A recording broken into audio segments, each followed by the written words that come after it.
வணக்கம். ஊமை ரணங்கள் சிறுகதையின் நிறைவு பகுதி. இப்பொழுது கதைக்குள் செல்லலாம். தங்கம்மாளிடம் ஒரு கடைசி யோசனை கைவசம் இருந்தது. அதை ஒரு வார காலமாக அவள் யோசித்து கொண்டுதான் இருந்தாள். சொன்னால் ஒருவேளை கோபிப்பாரோ என்ற பயத்தில் அப்படி கடைசி வரை ஒன்றும் முடியாத பட்சத்தில் சொல்லி பார்த்து கொள்ளலாம் என்று இருந்தாள். இந்த கல்யாண பேச்சு ஆரம்பமான பொழுது இவர்கள் மகள் சரோஜாவுக்கு வேலை வாங்கி 2 மாதம்தான் ஆகியிருந்தது. அதற்கு முன்னர் டீச்சர் ட்ரைனிங் போய்விட்டு வந்து 2 வருஷம் சும்மா தான் இருந்தாள். கடைசியாக உள்ளூர் பஞ்சாயத்து தலைவரை பிடித்து யூனியன் சேர்மனுக்கு பணம் கொடுத்து தான் இந்த வேலையை வாங்கினார்கள்.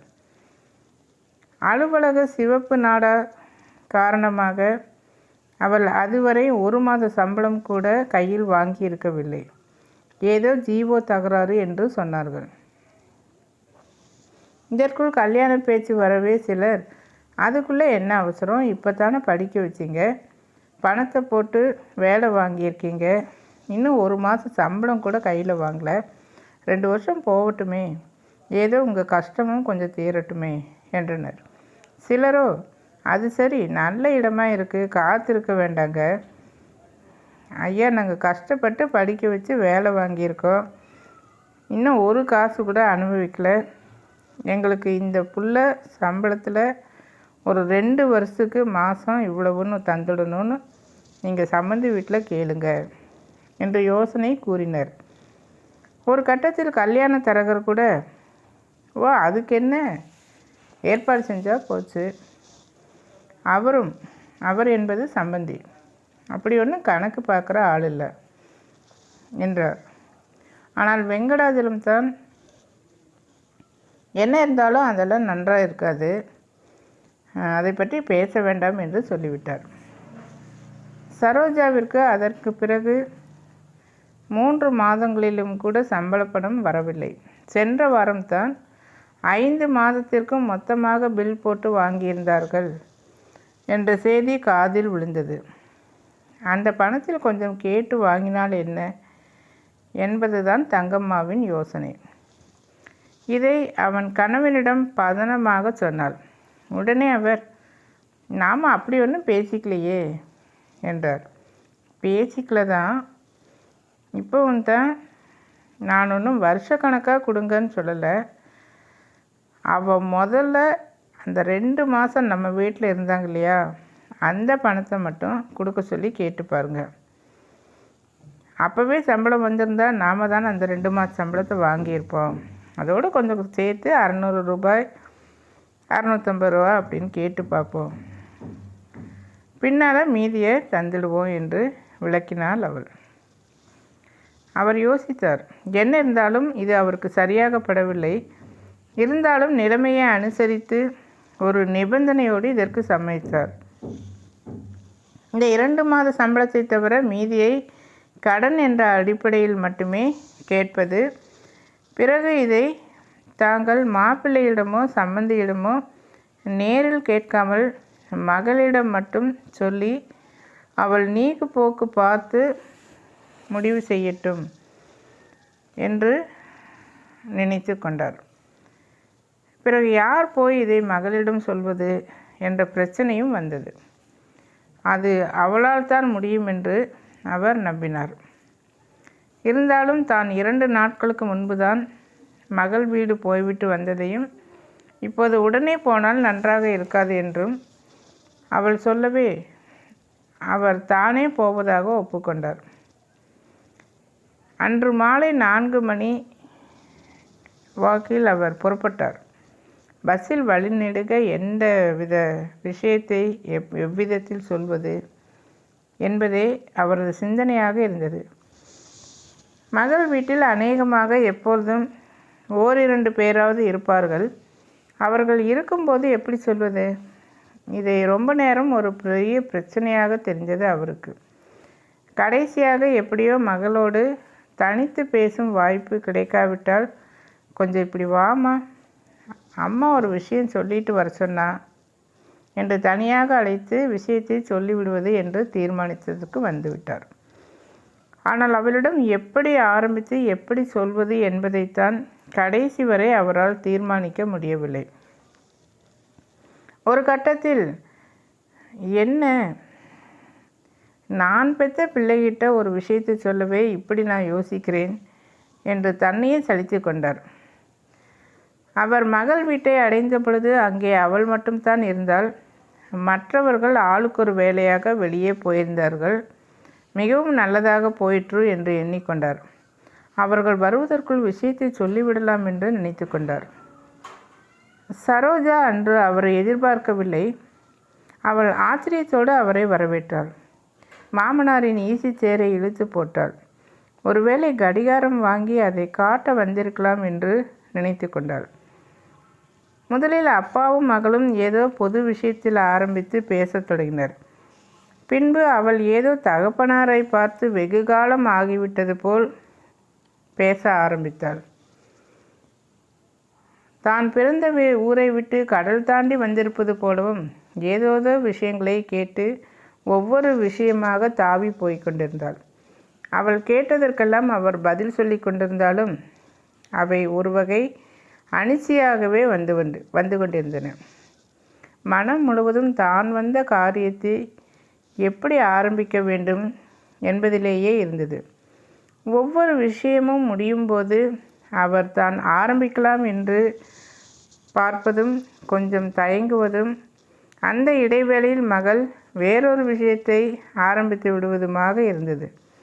கொஞ்ச நேரத்திலேயே வெளியில் போனவர்கள் யாரும் வந்து விடலாம் என்ற பயம் அவருக்கு தோன்ற ஆரம்பித்தது.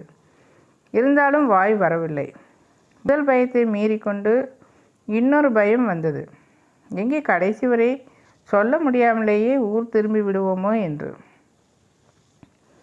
அவருக்கு மறுபடியும் தன்மேல் கோபம் வந்தது. என்ன இது, நான் பெத்த பொண்ணு, நேற்று வரைக்கும் என் வீட்டில் இருந்தவ, நான் இதை கேட்குறது இவளுக்கு பிடிக்காமல் போனாதான் என்ன? சீச்சி, இவர்களெல்லாம் ஒரு மனுஷங்களான்னு கூட நினச்சிட போகிறாளோ? இல்லை, இந்த யோசனையை சொன்ன நீங்கள் ஒரு நிமிஷம் இங்கே இருக்கக்கூடாது, நடைய கட்டுங்கன்னு சொல்லிட போகிறாளா? எதுக்கு இப்படி போட்டு நான் அலட்டிக்கிறேன் என்று நினைத்தார்.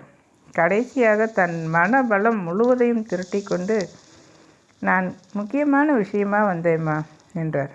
என்னப்பா?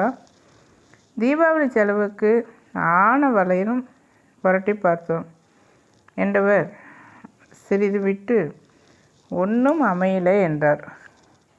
முருகாசுரமும் கையை விரிச்சுட்டார். அப்படியா? இருவரும் சிறிது நேரம் மௌனமாக இருந்தார்கள். அப்புறம் என்ன செய்ய போகிறீங்கப்பா? என்ன? அவர் பின்னும் சில வினாடிகளுக்கு பின், உனக்கு அரிய சம்பளமெல்லாம் சேர்த்து போன வாரம்தான் வந்தது என கேள்விப்பட்டேன். அதில் கொஞ்சம் அவங்கக்கிட்ட கேட்டு பார்க்கலாம்னு நினச்சோம். நாங்கள் இதுவரை உன் சம்பளம்னு ஒரு காசு கூட நாங்கள் வாங்கலை.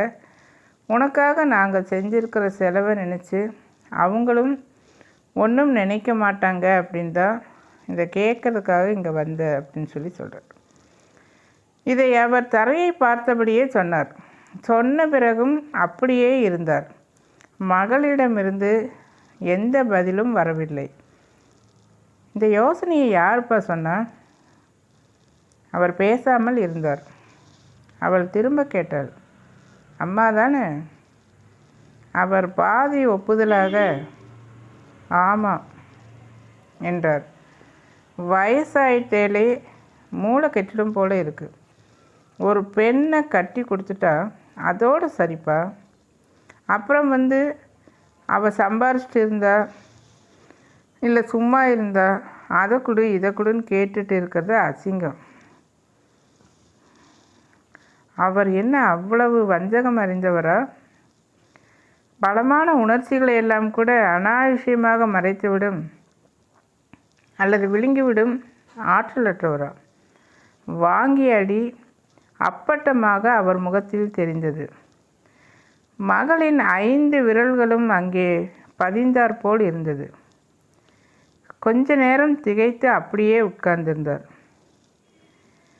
பிறகு மறுபடியும் தன்னை திரட்டிக்கொண்டு, அது இல்லைம்மா, மொதல் 2 மாதம் நீ நம்ம வீட்டில் இருந்து தான் வேலைக்கு போன. அந்த சம்பளம் நியாயமாக நமக்கு தான் வரணும்.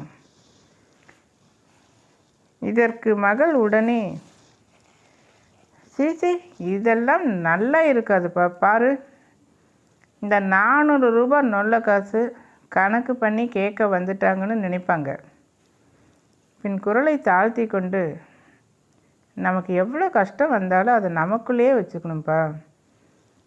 அப்பன் வீட்டில் தலை தீபாவளி செய்கிறதுக்கே வக்கத்து போச்சுன்னு அவங்க 4 பேர்த்துக்கிட்ட சொல்கிற மாதிரி வச்சுக்கூடாது. அவருக்கு புரிந்தது. அவள் கௌரவம் அவளுக்கு. நீங்கள் எங்கே போய் யார் காலில் விழுந்தாலுன்னு புகுந்த வீட்டில் எனக்கு வாங்கி தர வேண்டிய கௌரவத்தை வாங்கி தந்து விடுங்கள் என்றாள் மகள். வெளியே சம்பந்தி அம்மாவின் குரல் கேட்டது. இவர் வந்திருப்பதை அறிந்ததும், வாங்கண்ணே, எப்போ வந்தீங்க என்று கேட்டுக்கொண்டே உள்ளே வந்தாள். அவர் முந்தைய நிலையிலிருந்து மீண்டும் மீளாமல் வரவழைக்க முயன்ற புன்னகையில் பாதியாக, இப்போ தாம்மா வந்தேன் என்றார். வீட்டில் அண்ணி பிள்ளைங்க எல்லாம் சௌக்கியமா? சௌக்கியம்தான். பிறகு அந்த அம்மாள் மருமகளை பார்த்து, அப்பாவுக்கு காப்பி கொடுத்துட்டியா என்றாள். இல்லை, போட போகிறேன், இப்போ தானே வந்தாங்க என்று அசட்டையாக சொல்லிவிட்டு சரோஜா உள்ளே போனாள். அவரை தொடர்ந்து மாமியாரும் உள்ளே போனாள். உள்ளே இவரின் இரவு சாப்பாட்டிற்கு ஏற்பாடு பற்றி பேசுவதை இவரால் உணர முடிந்தது. இவர் கொஞ்சம் சத்தமாக, சரோஜா, வேண்டாமா, நான் சம்மந்தி திரும்ப வந்து ஒரு வசதியான இடத்துல உட்கார்ந்து கொண்டால். பிறகு ஏதேதோ சின்ன சின்ன விஷயங்கள் பற்றி பேசினார்கள். சரோஜா காப்பி எடுத்துக்கொண்டு வந்தாள். அவர் அதையும் குடித்து கொண்டார்.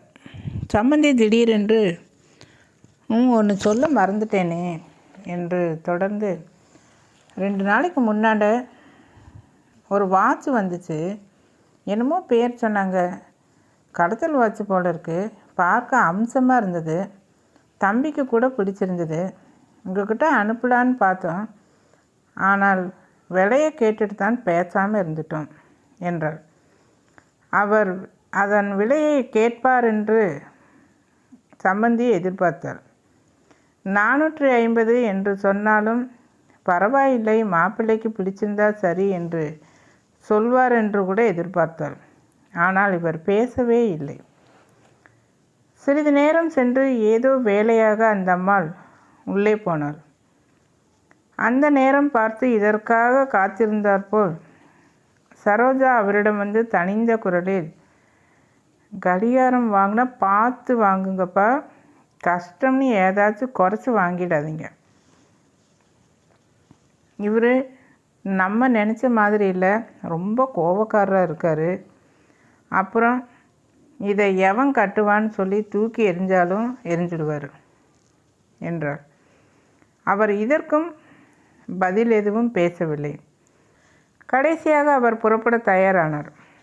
மகள் சரோஜா, அத்தை, அப்பா புறப்படுறாரு என்றார்.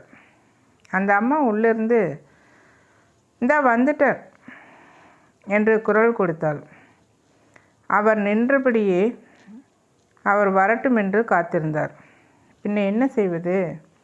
மகள் சொன்னது போலத்தான், ஒரு பொண்ணை கட்டி கொடுத்துட்டா அதோடு சரி. அப்புறம் வந்து அவங்கக்கிட்ட இருந்தால் என்ன, இல்லாட்டி என்ன, அதை கொடு இதை கொடுன்னு கேட்குறது அசிங்கம், தெரிஞ்சுக்குங்க அப்படின்னு நான் சொல்ல முடியுமா? சம்மந்தி வீட்டில் அந்த மாதிரி சொல்கிறதுக்கு பொண்ணு வீட்டாருக்கு கொடுப்பனே இல்லை என்று நினைத்து கொண்டு, சரோஜா, நான் வர்றேம்மா என்றார். சரிங்கப்பா, வர்றேம்மா, சரிங்கண்ணே. அவர் வெளியே வந்து நடக்க ஆரம்பித்த பொழுது இருட்டத் தொடங்கியிருந்தது.